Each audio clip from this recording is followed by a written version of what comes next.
Hello, this is my fifth iteration here. So the series of paintings. So I've got 6 total. I know you told me to do 5, but I decided to do 6. We'll kind of go through the first 3 here. So this is the first 3. So this first one here is probably one of my favorites out of the bunch. What did I call this? I called this, it was kind of a wordy title, which I feel like is better written, not said, but I called it Beneath the Skin Lies a Machine That Oozes and Churns with Every Step. So the idea with this one is I wanted to have this kind of like fleshy looking well, I guess a better way to start is when I would draw, a lot of the time I would do like these intestines as like a pattern. And that's what I did a lot of the time. It was kind of like a motif I had.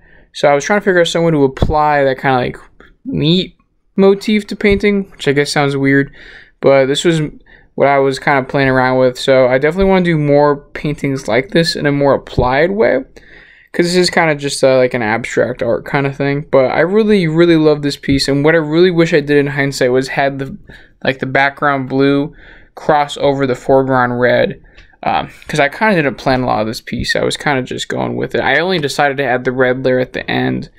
But if I knew in the beginning, I would have intertwined them a bit more and added more of that Z-axis that we talked about. So this is my next one here. I don't have a name for it, but the idea was to have kind of featureless monster with like a shadow behind it. And that I thought it was interesting to put the features on the actual shadow, just a bunch of eyes here. So this one I feel like has the most of the Basquiat influence. I really enjoy the center of the piece here, like this guy, and like the background there and that stuff, but I find myself getting very frustrated at creating the background because I wanted to do something similar to a lot of the Basquiat pieces where it has a lot of color blocking and then a bunch of those like sketches in the background, right? But I was having trouble doing that in a way that didn't distract from like the center of the piece. I think a lot of Basquiat's pieces were much larger, so it was a lot easier to do that. But I think I would like to still apply that on some other kind of way in a future painting.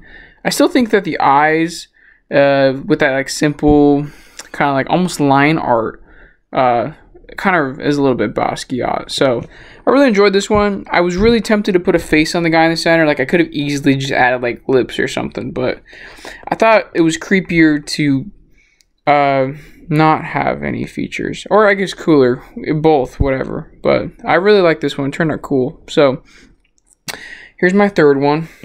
Let me move this. It is also unnamed. This one here, it was kind of the first out of the 3 that I feel like I actually did the final layer on. I really enjoyed the background here, the kind of Christmas colors looking all scary, but I really enjoyed the teeth painting on this one, and the I guess the texturing on the body there I feel like is much more interesting than a lot of the other ones here. I feel like the hand is okay, it could be better. I really like those lips down there with like the stuff dripping from it, but this one here I feel like it was kind of channeling some like Francis Bacon stuff, so kind of abstract monstery stuff. But I really loved this one, and it was a lot of fun. So let's move on to the next 3 here.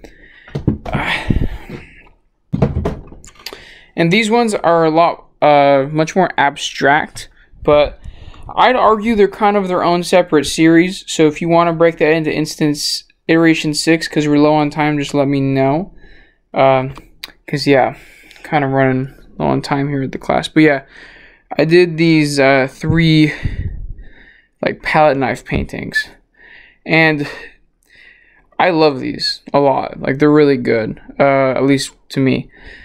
Just very rusty. It's like, looks like sewer grates with like blood, and you scraped it off and it rained, and then you did it again 20 times, and then it rained over and over and over again. But it's just it's kind of dirty feeling to it. I don't know.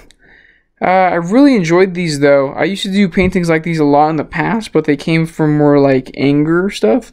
But these paintings to me come from like a creativity with the colors, because I'm finding myself getting more and more interested in the different kind of color palettes you can do on this compared to like with markers. So I'm also really liking, there's a state with acrylics that gets super interesting when it gets slightly tacky.